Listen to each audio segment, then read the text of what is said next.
Are all good to go? Very good. Welcome to the Planning Commission for August 28th, 2024. Who do we have missing? Just Tyler Moss. Yeah, it's just Tyler. And then Lane. And Lane as well. Lane and Tyler, then who's on as Renee on? Lorraine. Sorry, goodness gracious, Lorraine's on remote. And she has good audio. Great. All right, I will confess, I don't know if I have the list of who's on legislative prayers or thoughts. Lane is tonight. Excellent. We will be skipping that. Any volunteers for the prayer? Very good. Okay. Our Father in heaven, as we gather together today, that we ask to bless us as we come about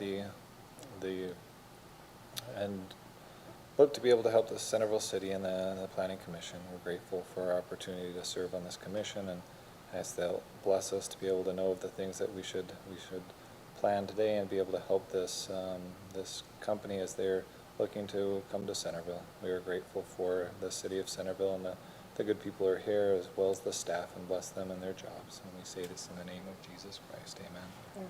If you'll please rise and join me in the Pledge of Allegiance. I pledge allegiance to the flag of the United States of America and to the republic for which it stands, one nation, under God, indivisible, with liberty and justice for all. All right. Business items today.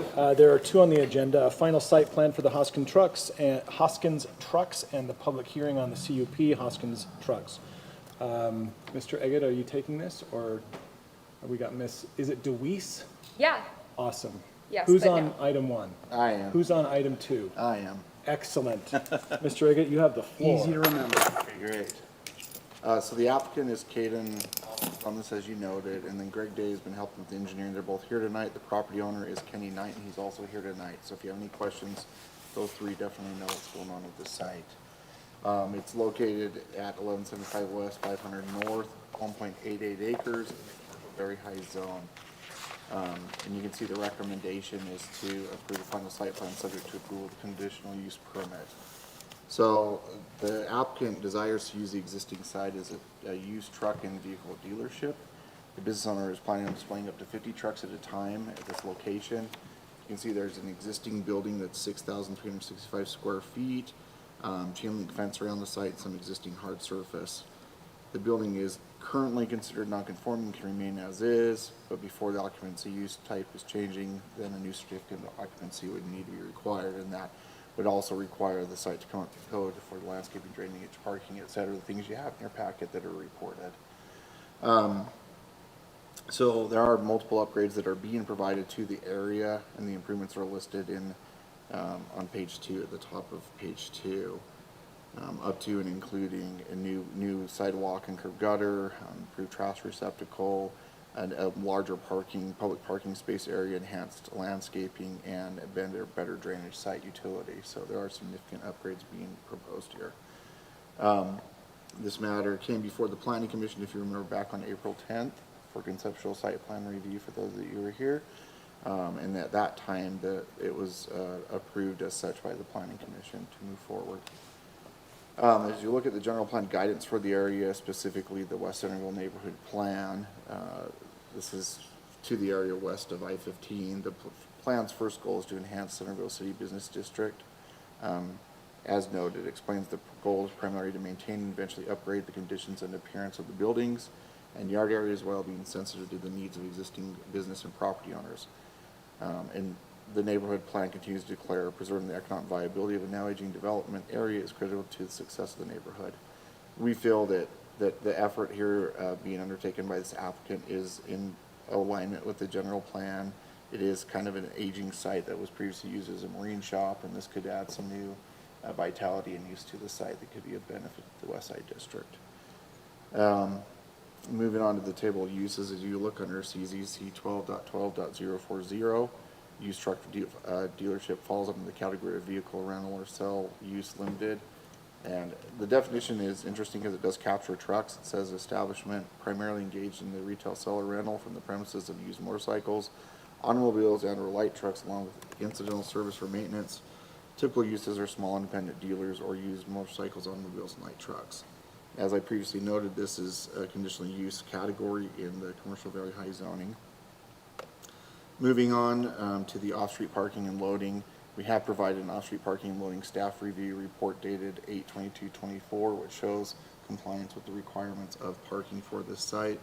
There's a requirement for there to be 31 public parking spaces provided on site. Those are being added as part of that enhancement of the parking asphalt area striped, and then there'll be 2 new islands that are installed as part of that parking area.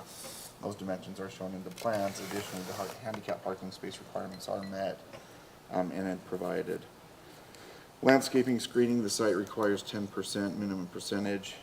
The depiction for the site is 17.6% landscaping, again with some significant enhancement up to and including 2 new parking lot islands that are required by code as internal landscape islands. And that staff review report is dated 8/22/2024 and is in the packet. And then finally, engineering, public works, utilities, etc. There are compliance requirements with other standards, including easements, streetlights, sidewalks, fire hydrants, drainage, and even an oil water separator that was newly added to the site or being proposed to be added to the site for drainage. The DRC, or excuse me, the Development Review Committee has reviewed the site multiple times and is comfortable with the status of the site plan as proposed in your packet. And you can look at the various item staff report from the Community Development Department dated 8/15/2024, illustrating that there is compliance with the standards required there. I will note, backing up on the sidewalk, that there is a requirement, I guess, yeah, a requirement would be the right term for public utility easement for sidewalk access along 500. If there were any other areas that were privately accessible along 1250, that would also fall in that category. As far as we can tell, 1250 doesn't currently show that, but I just wanted to point that out as part of maybe a future motion. That's something, if it were identified, that would need to fall under that PUE category. But for sure, 500 shows that it is needing that PUE on the private property. So that's shown there. And then you'll see the possible motions are found there under. Motion 1 is the motion to approve with 5 articles, well, 4 articles, and then you could addition any more you'd like. Findings to support it are A, B, and C. You'll see there's table and deny motions thereafter. As far as supporting documentation for it, you'll see, as I noted, each specific analysis reporting there. The application from the applicant showing fees have been paid and the full application has been submitted. A response memo, the very last response memo from the engineer, I guess portraying or identifying compliance with the remaining requirements from the Development Review Committee. I just wanted to show that how they were responding and participating in the dialogue to get to this point, and then the actual final site plan that is in the packet. So with that, I would defer to the board if you have any other questions for me or however you want to proceed, Chair Kerr, and move forward. Thank you. Okay, questions for staff? Why, can you help me understand the conditional use permit? Like, so it's a commercial very high, and in order to, you have to have a conditional use permit to have a dealership in that area, because it's not a regular thing in that zone, or? I think that's a fair separate question. thing? The only thing I could think is just to make sure that if there are any impacts to any surrounding businesses, that those are evaluated as it relates to lighting, parking, site sounds, maybe mechanical work, those sorts of things, that they're not a negative impact to surrounding businesses and or the public's usage of the area. Okay, so the conditional use permit then will like list out of the things that it has to do to qualify in that zone? In order to accommodate health, safety, welfare concerns that are articulated by the board and or staff as part of that discussion on the second item. Okay. Yeah. And another consideration for listing this as a conditional use in our zoning code rather than a permitted use is that the city has had problems in the past where the loading and unloading of the vehicle trucks are in the middle of are in the public right of way. So that's another thing we want to look at And that's with noted. sites, that this is, that the sites are appropriate. So. Yeah. And that is noted as one of the articles of discussion in the CUP. Yeah. Additional questions? This is Lorraine. I do. Go for it. Thank you. So on the site plan, if I read it correctly, there's an entrance coming off of Parish, and then another one on the other street. Is that true? Did I read that correctly? No, there's no access, Lorraine, coming off of Parish. It's solely coming off of 500 North. Okay, does it just, so it just says driveway? Because I thought I Yes, read drive, yes. okay. That's just their driveway, not It's an the- entrance? Yes, it's the existing driveway, and actually, they're gonna have to narrow it down to meet the city standard in order to accommodate it. But yes, the existing driveway will be used. Okay, perfect. So we don't have to worry about left turns or anything happening on Parish. That was just my only question. No, the only access will come off of 500, and it's pretty far from the intersection point, so it should be, It is. yeah. It is. Okay, thank you. So, Mr. Agut, you had said that it needs to be narrowed? Yeah, actually, it's wider than the city standard allows for, so they actually had to narrow it to meet the city standard of 35 feet from top curb to top of curb, and then the bottom of the driveway is 30 feet wide by city standard.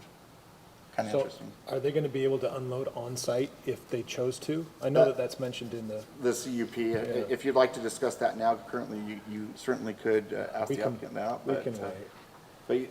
I don't know. That's one thing that I don't know as far as how they'll operate that. Okay, any further questions, guys? All right, who's here for the applicant? If you'll come to the podium, state your name, and then share any other information with us that you would like us to consider. Caden Hoskins. Sorry, what other information? Do you Just have any name. other information you'd like to share with us about your application? No.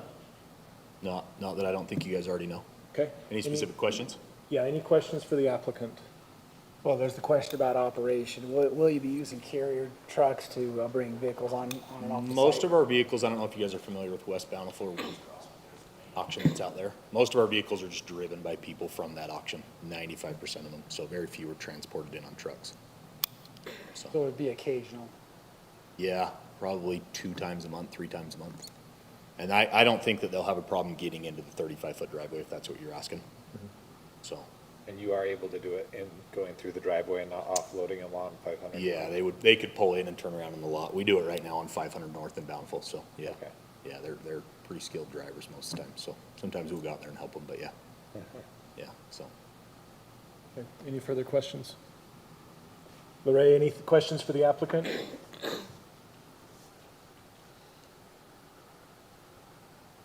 I'll take that. No, I do not. Sorry, it takes a second for me to hop in, No but I worries. don't. No worries. Thank you very much, sir. Yep. All right, I will open this up for public comment. I assume we didn't receive anything online or anything like that? No. You would have told us, seeing as how, well, there are 2 other gentlemen here, but I'm assuming that you're already aligned with the applicant, correct? Anybody else want to provide comment? I'll open it up for the public comment period.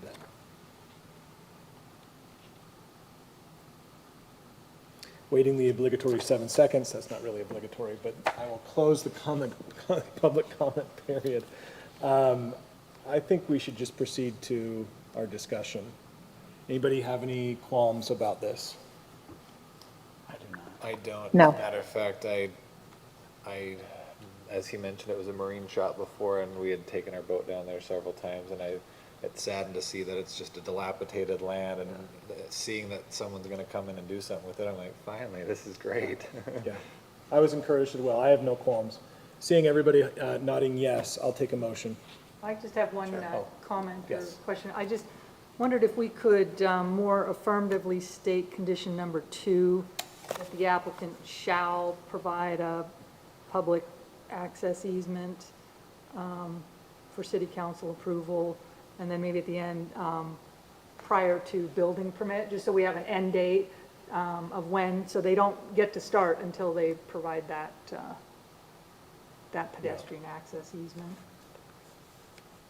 I mean, I trust them to noodle on work with that. the city, but not, I don't. Can I make a suggestion that we go to prior to certificate of occupancy? Yeah, no, that's my recommendation, is that we Okay. need to provide that. Provide a public access easement. So let's noodle on this, Mrs. Romney. So the applicant shall provide a public access easement public access easement document, and then provide it to the city council for approval consideration regarding public use and sidewalk access within private property areas along 500 North and if applicable 1250 West prior to Building permit. And I would take out consideration, just for city council approval prior to building permit. Got it. And I don't even know if they require a building permit, there's already a building, so. I don't know what. So then your suggestion, staff's suggestion is as follows. The applicant shall provide a public access easement document and then provide it to the city council for approval. Should I strike? No, regarding public use and sidewalk access within private property areas along 500 North and if applicable 1250 West prior to building permit. Yeah, are they going to require a building permit? I don't know the question, if it's a building permit for a site improvement or not. What the trigger point is? Typically, Construction permitting, I guess we could say, or It's just certificate paving. of occupancy, whichever occurs first. Because if they don't have to get a building permit, then they just get a CO. Sure. I'm going to go ahead and ask the applicant to come back up to the stand. Given that there's an audible called, I would like to give you an opportunity to respond to the suggested language. Okay. I mean, I'd probably call on Greg, he's more familiar with it than I am. Yeah, have him come on forward. And state your name, please. Greg Day, Day Engineering, 3445 Antelope Drive, Suite 200, Syracuse, Utah. Yeah, we don't have any opposition at all to that. I think we've been through two DRCs. We understand the need for it. It's just kind of a timing thing, and Yep. happy to do it. Sometimes it takes a little bit to get on the city councils, and so that's why I was maybe a suggestion that we. We do allow, once you've submitted it and signed it, and the legal description's been approved, we don't make you wait for the city council meeting. Oh, okay, It's sort of yeah. internal practice. Yeah. So happy to as do I it. understand it, is this like a meets and bounds dedication, Correct. pretty much? Are they going to have to do another plat, or are we just doing a meets and We're bounds? just doing a meets and bounds Okay. standalone easement Fine. for the sidewalk. Great. So then the language will be as I read, and we'll work on that, or we'll incorporate that in the record. Thank you very much, sir. Anything else? I'm going to make a motion. Motion number one, I hereby make a motion for the Planning Commission to approve the final site plan for Hoskins Trucks located 1175 West, 500 North, parcel number 06-010-0010 with the following conditions. One, as written. Two, as amended as follows. The applicant shall provide a public access easement document and then provide it to the city council for approval regarding public use and sidewalk access within private property areas along 500 North and if applicable 1250 West prior to the issuance of either a building permit or certificate of occupancy, whichever comes first. The rest, 3 through 4 as written in the staff, and then for suggested reasons A through C in the staff report. I second. We have a motion and a second. Any comments or amendments or motions or whatever? Seeing basically no's, we're going to start on the left here. Aye. Aye. Aye. Aye. And Lorraine? Aye. Excellent. Motion passes unanimously. Moving on to agenda item number 2, Mr. Eggett. thank you. So now we'll talk about the conditional use permit element of this. As noted, the recommendation is approved permit with conditions, if conditions are appropriately needed. So again, this is the same site. They'll have up to 50 trucks at a time at the site location. We're following the standards or table of uses outlined in CZC 12.36 regarding the use in the commercial very high zone. It's conditional use. So then we look at the approval standards to be reviewed per CZC 12.21.100E. Again, we've already talked about the general plan and its applicability. We believe this is harmonious with the general plan interest. If you have any questions, let me know. Then as we look at the suitability and harmony with the proposed site and adjacent property, this is where we talked about, and I had previous, sorry, it should be previous, that was just a quick typo, but the previous tenant was a marine vehicle and equipment sales dealership for many years. The proposed use will occupy the existing building, and there are no present requirements for transportation, traffic, water, sewer, other associated utilities that will impact the overall area. So that seems to satisfy that, and it's suitable for that area. Then you look at the impact on the community, safeguards and minimize impact. This is where we do talk about that currently the site is vacant. It would be better if it had some kind of economic positioning rather than leaving the site vacant, and that improvements to the site will be a benefit. The use will have minimal noise, odor, or other concerns with the surrounding area of the city. And where there was previously the marine vehicle and equipment sales at the site that didn't impact surrounding area, this clearly won't have any different impact and may even have a little bit less depending on how it's operated than was previously there before. So the last one is the adequate access parking, lighting, fire protection, vehicle circulation.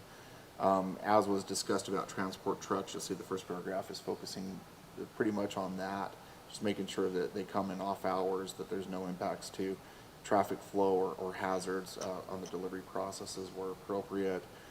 Then you'll see that they have met the requirement in the calculations for off-street parking and loading. And then I guess it'd be second from the bottom paragraph, just strike that last sentence that says parking spaces. That must have been something I didn't delete. I apologize for that. But obviously, they have met the requirement of the 31 total public use stalls. They're required by code based on square footage and the building use. So that has been accomplished, and you can look at again at that staff report of parking if you want to see what that metric is. There was a public hearing advertised for this item in compliance with state and city code requirements. We received no comments prior to the completion of the report. And we do have a copy of that posted notice in the packet for your review. Then you'll see under that possible motions. I do want to suggest or note an addendum that was brought forward by the chair in item 7 or article 7 under approved.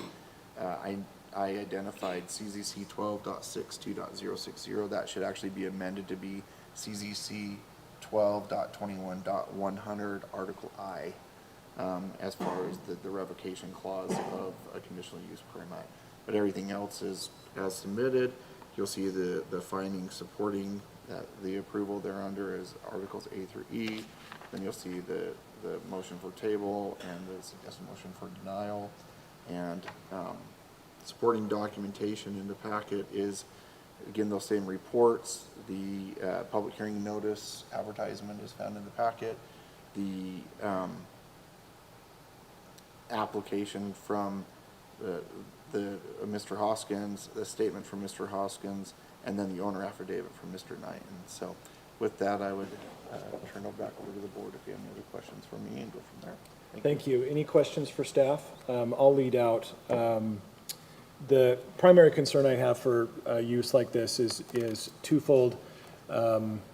Hours where the noise from this might disturb neighbors, but given that it's CVH, we're CVH, right? Yeah. Uh-huh. Right. I didn't feel like there were too many concerns with that. And then the second, you've sort of already addressed. I want to talk to the applicant about their unloading protocol. Yeah. But that's pretty much it. The biggest concern I could see is that it becomes a problem by unloading in the public right of way. I've seen that in other jurisdictions where it becomes a significant problem when it's a very busy highway and it happens at like noon or 1 or 3 or something like that. Yeah. Mrs. Romney, I don't know if we have a particular local code that prevents or prohibits unloading large trailers stationed in the road, do we? I think we previously prohibited, so condition 6, we may just want to say that it has to require to occur on site. That's one of my, that's my inclination. However, I looked in the code and all it says is don't form obstructions. It doesn't specifically say you cannot unload in the public right of way. Yeah, But- I think I would but rather that just said- say either, on site or in accordance with city code, Yeah. city and state law, I think that's great. between the hours of such and such. And that way, if there is a code that we can point to, we'll just treat them like anybody else. Correct. Yeah, that was my concern, was that whether or not this creates an exception. I don't think we've allowed anyone in the past to unload in the right of way. That was my question. Anybody else have questions for staff? That was my only one as well. Yeah. Lorraine? I do not. That was my only concern as well, Mason. Great minds think alike, guys. All right, we're going to turn the time over to the applicant who's going to come. Thank you. Greg Day, 3445 Antelope Drive, Suite 200, Syracuse, Utah. Thank you, Mr. Day. So you can see that the major concern from the Planning Commission is just the unloading, right? Do you want to address that? Do you want to talk to anything else? No, I think we're committed to abiding by all city codes. We picked the site because we feel like we can meet the city codes. We're going to try our best to operate that way. That's our intention. We can't predict the future. Hopefully you know, but I think you have a firm commitment from us that in our operations, we're going to do our very, very best. Very good. So, Thank you. Any questions for the applicant? My question is particularly, and maybe you'll know this, maybe one of your colleagues will know this, is the form of unloading.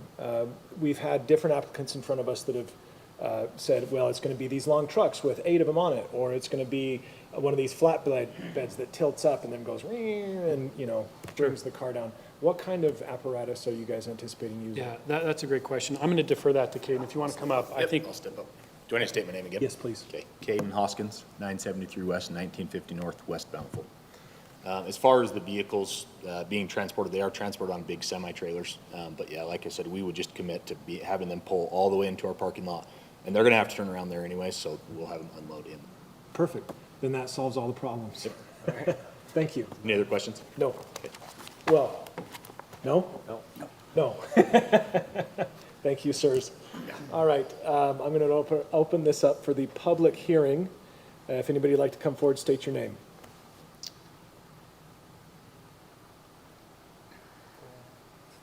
I will close the public hearing, nobody coming forward. Back to any follow-up questions? I think that covers it. Yeah, that pretty much did it. So let's, as I see it, let's make sure that we get these conditions right, right? So number 1, I don't think needs to change. Number 2 doesn't need to change. Number 3, no. Number 4, no. Number 5, no.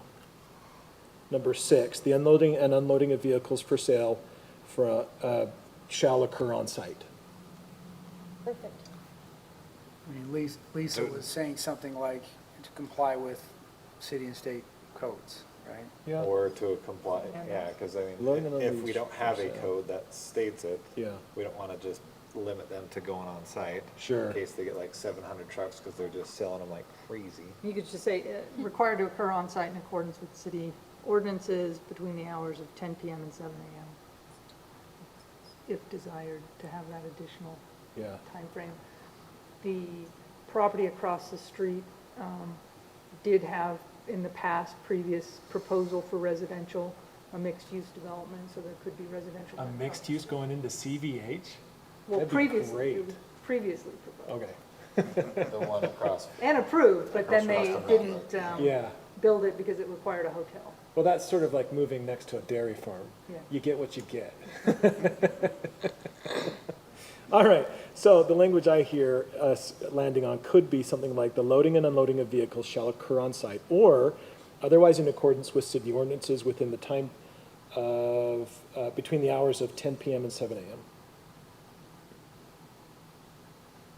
Okay, okay. Number 7 will be modified, so it's CZZ, I always do that, CZC 12.21.100. All right, I will take a motion.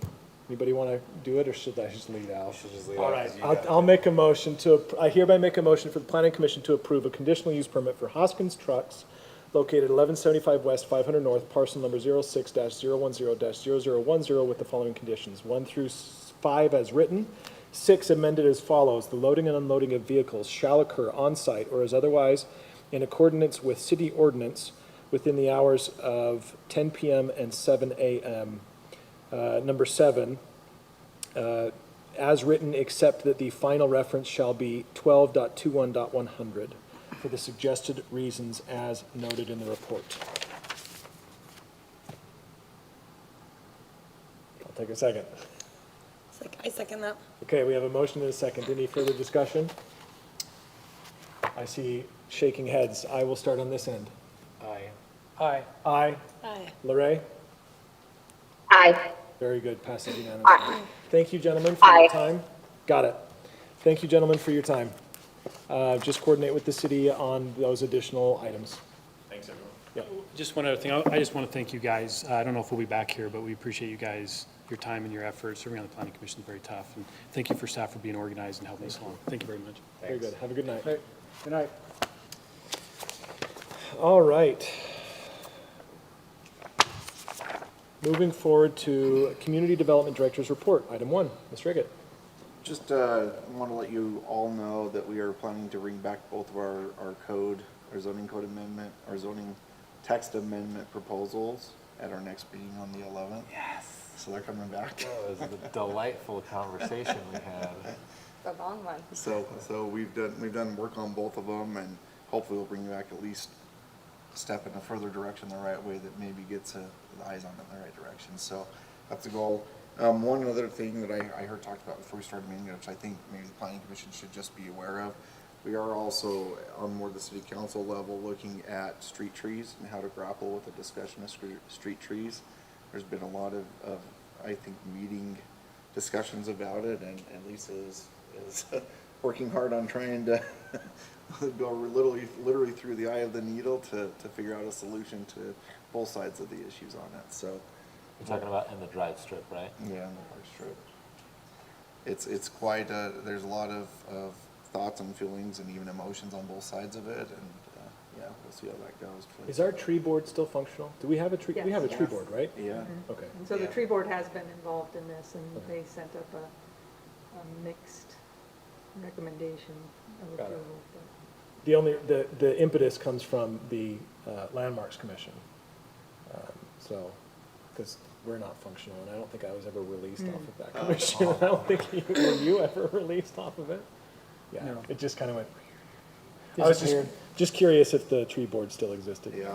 Good, yeah. good. Out of all the ones, that's a good one to have. So if you're curious or you want to know and look at some minutes or watch the meeting, it's kind of interesting. And the reason I bring it up is obviously we may in the future look at projects, so it's just good to be aware of whatever that turns out to be at the end of the discussion.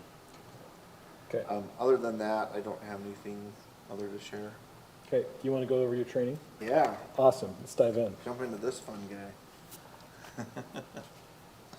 I know it's not a mushroom, but Fun guy. all right, so the planning process and the general plan. So this is the second module. Yeah, I think I reflected, and most of you were there when I first brought the original one forward about the planning commission. I have 6 of these that I got, and these were all done again by the Center for Public Policy Administration through the University of Utah. They're older, they're like, I think late 90s is the age of this document, but it's still really helpful. So I brought it forward. So I'm just gonna hit some key points. Hopefully, if you had a chance to look it over, if you haven't, even read it over, it's pretty interesting in how it talks about why we even do general plans. But what I'll probably do is read a few sections and then stop, and then, if you have questions or comments, please feel free to add, so it's more a dialogue and not me just lecturing. I'd appreciate that. So I'll start at the bottom of 1-1. The pioneers of American planning realized that in order to be meaningful and effective, planning should be as free as possible from political pressures. It was also obvious from the beginning that citizen interest and participation were essential to the success of a planning program. And then if you flip the page, on top of it, planning may be more clearly perceived as an ongoing community process that consists of 2 major components depicted graphically on the following page. So I'll stop here. What we're talking about is that planning was a way to get everyone involved. And it was a way for the citizenry to care. And not that individual interests weren't important, but obviously the group interests are equally important. So how do you navigate that? So we have, as you can see in this image, the general plan, which are goals and policies that eventually become adopted by the city council in our case. And then plan implementation spurs off of those goals and policies, and or plan implementation updates in the form of zoning code amendments and ordinances and subdivision, et cetera, and any other internal operating programs. So with acceptance and adoption by the legislative body, the process moves from the first component plan to the second, plan implementation. The transition from vision and goals to functional public policy. It can also be said that a magnificent set of land use regulations and programs, this is near the bottom, set in motion with no guiding vision of the future. A plan can only lead to public decisions that add up to no focused, comprehensible, or desired results. I thought that was an interesting statement. You can have all these ideas and these regulations, but if you don't know where you're walking to, why do you have them? Right? What's your destination or your goal? If we just had a bunch of zoning codes or city codes and we had no plan, why? Right? Then they're just regulations for the sake of regulation. I mean, that's really what it comes down to. So let's make it clear up front, the plan is not land use ordinance. and the land use ordinance is not applying. Understanding the distinction between the two is extremely important. So I'm rolling over to the third page. While many communities have developed without the sense of direction provided by a general plan and a sensible planning process, such a practice can be likened to building a home without a blueprint. We all know that it can be done, but we are not so sure we would like to live there. I thought that was kind of a funny way to say it too, right? If we're not involved in the blueprints and the plan, if we're not involved in what we want, then we may not enjoy living there as much as something that we've worked for or tried to accomplish as a whole in our efforts. And so that's something to think about when we talk about general plan. Okay, I'm going to skip to 1-4, top of that, under supply and demand. So let's talk about how we end up with looking at the push-pull dynamics of a plan. The system of demand and supply that characterizes the dynamic American culture interacts within the natural environment, mental setting to create our communities. It is critical, therefore, that these systems are guided and balanced to ensure that the resisting built environment is satisfying and sensitive to and protective of all human needs, the public interest, individual private interests, and the environment upon which we depend for life itself. Then moving down to the next paragraph. Again and again, the same conclusion is reached. If order is to be created out of chaos, the solution will be found in the process of rational, broadly based planning and management. Few urban problems stop at the man-made boundary line. So, the environments that we have, we've talked about how Centerville is kind of a narrow stretch of land, right? It's a narrow net or whatever the term is for it. There's an environment that's part of the community. That environment needs to come into play because it has impacts on what the community wants out of that environment for it to be built, how the community wants to see that environment be developed. And you have to look at, obviously, all the needs, public interest, and everything to make sure that there's an appropriate balance in the supply and demand. It's kind of weird to talk about land use like economics, but if you think about it, it is. There's a limited supply of real estate, and there's demands on those real estate, and so you have to figure out what is the best solution on those demands of that real estate and its use. And so that's where a lot of times you get different feelings and opinions because we're all contending about what we want to see that limited supply to become or be redeveloped into, right? Like even tonight with an existing old marine shop that is in vacant. We're trying to put a new opportunity on it to supply the city with a benefit. So let's move on to page 1-5. What then is the planning process? The planning process is the movement of community planning through the local governmental system, from citizens visioning goals and objectives to the articulation of public policy and ultimately to implementation. And then I'm going to scroll down to the bottom of 1-5. The forces of thoughtless, piecemeal, lot-by-lot change are constantly threatening to erode the most desirable qualities or potential of a community. The change is usually slow and imperceptible, and by the time the damage is apparent, the cost of correction may be too great. Not only are the costs of correction great, but urban sprawl places a tremendous financial burden upon the government for the provision of services and infrastructure. So when we look at it from everybody's vision and goals and everybody's objective and trying to capture that, what does that mean? Well, we're trying to keep it from, I mean, if you look at some of the older cities in the East Coast and stuff, you can see exactly what this is talking about with piecemeal planning. You can see how this quadrant of the community did this thing and this quadrant did this thing, and you get these weird uses that's how your factories end up right next to your single family residential, right? There weren't good planning policies or concepts in place that looked at the objectives of the group as a whole, that visioning, and hence the need for general plan and long range visioning. Okay, let's move on to 1-7. For this reason, the type of planning at the very top. Yep, there you go. For this reason, the type of planning program a community has adopted needs to be reassessed periodically, at least every 3 to 5 years, to take into account changing conditions in the community as well as new concepts in planning as they are developed. And that's good practice. So even though we'll have a general plan update that hopefully, by the end of what we're going through right now, the council will approve, that doesn't mean that we shouldn't look at it every 3 to 5 years, or even more if we had a significant change in the community that would drive looking at it again. It needs to be organic and living. And what happens when a community has a general plan that gets antiquated is it becomes old and less, it's not referred to and utilized the way it should be, where it is living and guiding and really reflecting what the community wants of it. And so you come into a situation where, again, you're regulating by code, but it doesn't necessarily reflect your general plan, what your general plan was trying to accomplish. So what can we expect of community planning? The basic, somebody say something? No. Okay. The basic purpose of planning is to improve and maintain community life and ensure that our towns and their regions are satisfying places in which to live. Change will undoubtedly come to every community. The critical question always is, what kind of change should it be? The choice can be influenced considerably by the people who live in and govern each community. Change can be for better or worse. No human community is static. It is a dynamic organism. A community or region will either improve or deteriorate, grow or decline. Well-planned communities generally achieve a high degree of stability. Stability is more likely in a community that has a functional development process and which has articulated its goals and the methods by which it intends to accomplish them. So again, we're trying to make it somewhere that stands out, that's special, right? The reason that residents stay in Centerville for 30, 40, even multi-generations is it's a satisfying place that has meaning to them.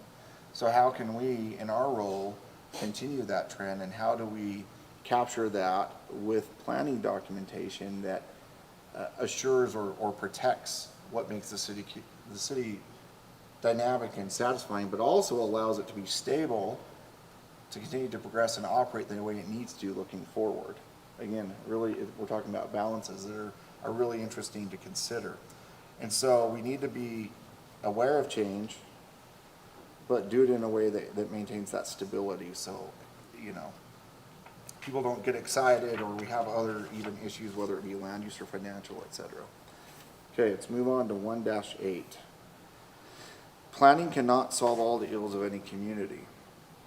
While it can be, I'm going to move on to the second one, I just think that's an interesting comment. While it can be said that effective planning and land use regulation can result in more orderly and desirable growth, the process should never be used to build a fence around a community to keep others out. Planning and regulation should be regarded as a means to guide desirable development, not to prevent development. Planning should not be used to advance individual or pressure group interests. Planning, if it is to be useful, must be selfless. It must benefit the entire community, the public interest. So there's three things that they're saying to caution about planning with this document, right? It's not meant to solve every ill or every issue or every special interest group's needs or desires.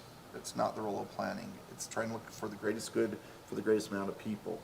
And it's also not intended to keep people out of the community. Sometimes you'll hear people say, well, we like our community the way it is, we don't want any more people in here, or we don't want those people, or some of those terms, and that's not the best perspective. It should be something that planning effort should be a way to open the doors and make the city interesting, that everybody can enjoy what makes the community special and unique to the people that live there.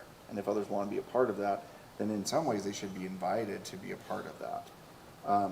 And it shouldn't be used to pressure somebody's special interest for or against a proposal, but looking at ways within the planning documents, i.e. the general plan, to accommodate what is in the best interest of the public as a whole. Okay, moving on to 1-9. So let's talk about the general plan, since we talked kind of more broadly about balance and push and pull and all that good stuff with planning. The general plan, the definition of the general plan. The general comprehensive plan, as a published document adopted by the local government, becomes the official statement for the community that establishes and articulates the policies for future physical development. The general plan document describes the community goals for its future and carries the goal through an analysis of the community to the policies and programs for goal implementation. The general plan embodies the statements of policy and description of the programs that will implement the policies. And I like the next statement about it. The plan is a compass.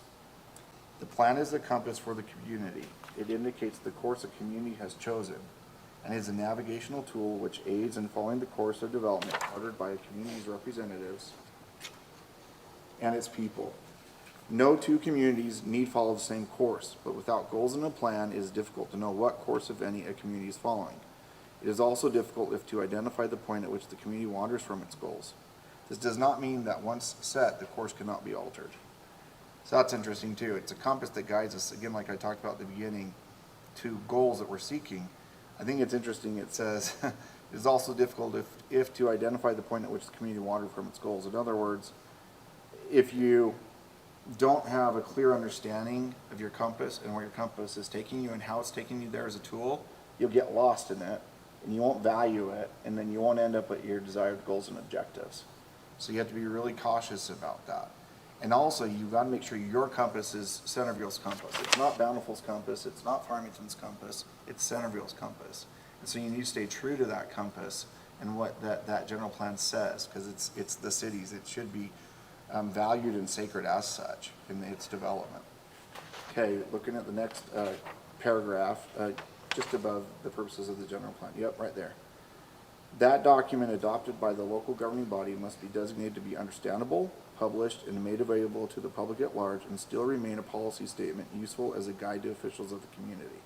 So again, it needs to be also something that's not hidden, right? It needs to be readily available, readily accessible, and even readily promoted to the public, so the public understands why, how, what is going on with real estate around them. Why, how, what is the leadership of the community making certain policy decisions or goals and objectives in their dialogue and their planning. It's important to make sure that the public is aware that they want to and should be aware and part of that process. So let's talk about the purposes of the general plan. The planner and author T.J. Kent proposed in his book, The Urban General Plan, 6 fundamental purposes of the general plan.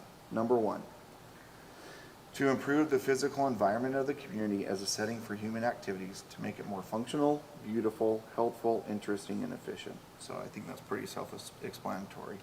Number 2, to promote the public interest, the interest of the community at large, while respecting and protecting the interests of individuals or special interest groups within the community. So again, and I don't know, I sometimes get nervous when it says protecting the interests of special interest groups, where a paragraph or two it said to be careful of that, but obviously if they're in the best interest in the welfare of the community, then yes. So I think there's an asterisk by it, right?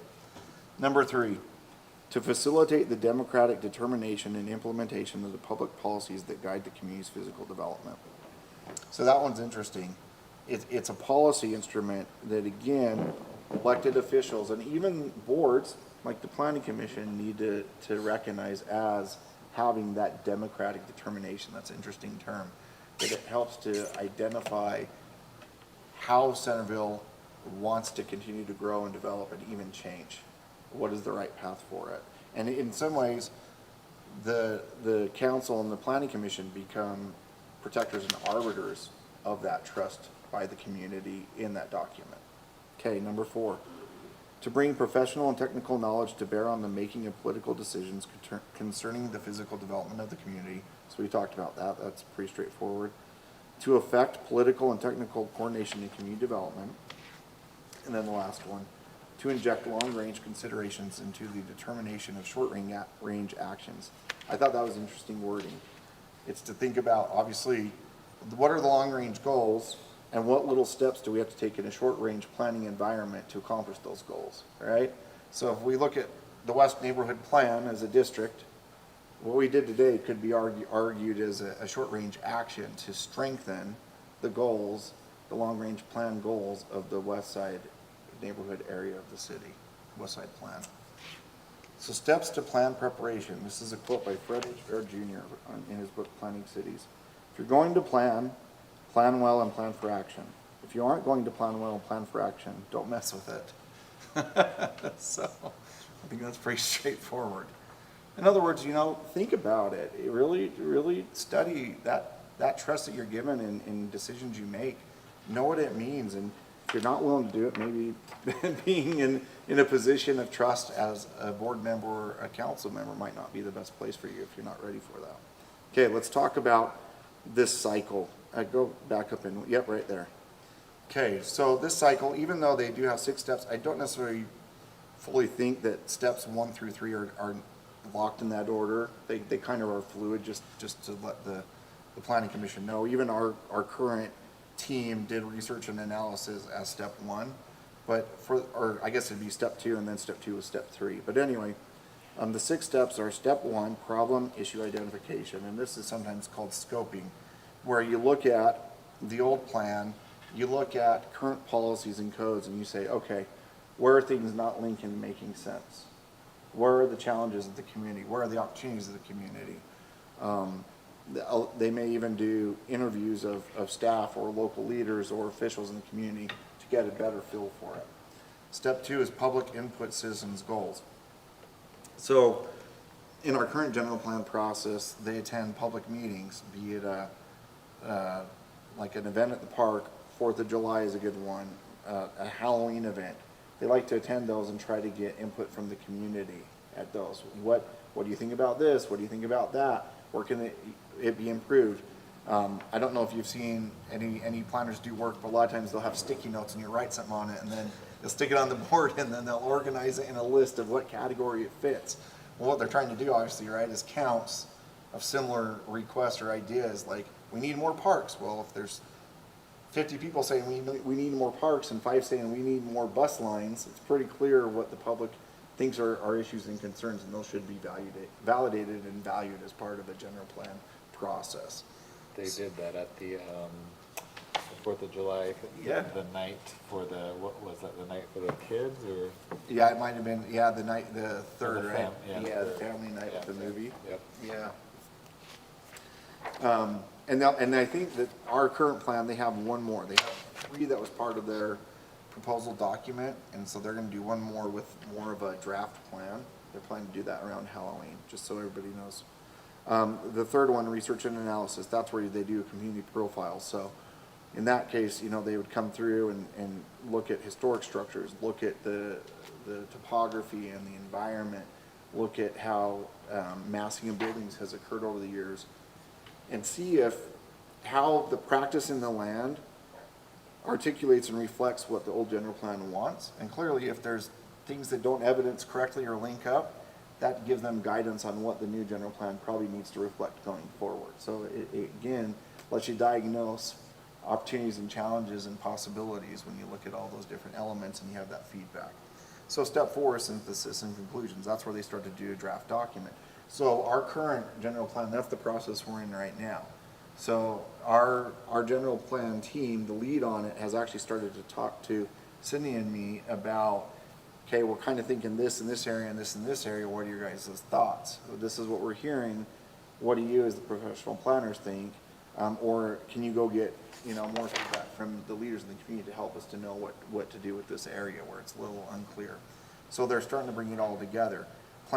Step 5 is the plan, concept, and format. So then they put it all together, right? And start to bring it forward. Hey, help us to edit this. What are your concerns? They will likely come to the planning commission. I don't know if it will be with sections of draft plan or a completed draft plan for feedback and commentary. But that will happen at a later date, so just be aware of that. We did specifically carve out a meeting presentation by them to the planning commission and city council so that you can have input and participate in that final draft product. So just be aware of that. And then obviously step 6 is public policies and implementation, which we talked about. That's where now it's set up. The legislative body says, yes, we're good. And now we can start looking at our own zoning codes and ordinances, subdivision ordinances, and tweak and tighten and change to better reflect what the community is today saying they want with the general plan. So that's the long and short of the nuts and bolts of that. Let's see. I know I plan to just cover that kind of in my own words. So let's skip all the way to, let's see where the next time I highlight. Screen's blanked out. 1-23. All the way to 1-23. Second to bottom paragraph. So, the concept for a result-oriented planning process places great emphasis upon the interaction and partnership with the planning commission and professional planners, with the decision makers, and upon an understanding of the political process. The policies establish the decision makers' commitment to the goals of the plan and the identification of the implementing programs by which the policies will be translated into action. The most common programs for implementation include land use regulations, like zoning and subdivision standards, and redevelopment activities. So what that, to me, is saying is that's where you see a lot of your policy coming out in practice, which again sounds like a lot of what the planning commission deals with, right? Land use requests and decision-making, subdivision standard zoning, maybe even some redevelopment activities as far as, hey, this property is not working, we want to look at changing the zoning and or the use of it. that's where you see the muscle of that happening. And so we need to make sure that planning staff and legal staff are providing you with what you need to be most effective at your role as a planning commission when it comes to, hey, how does the general plan guide what we're doing? Are the decisions we're making sound? Is this in the best interest from our own perspectives as planning commissioners for the future of the community as we see the general plan and or other policy guides are telling us? Okay, let's move to 1-25. Yep, right there. So TJ Kent, Jr., author of the Urban General Plan, suggests that the City Council or County Commission as the legislative policymaker should be the principal client of the general plan. Land use planning is primarily a policy-making activity of the governing body. Every important physical development policy with which the local government is involved must eventually come before the City Council, which we know that's not necessarily the case with the new subdivision code. So in some cases, it may just be the Planning Commission and staff, but just a little asterisk there. For final determination and action. Effective community planning cannot be sustained without the responsible participation of the legislative body.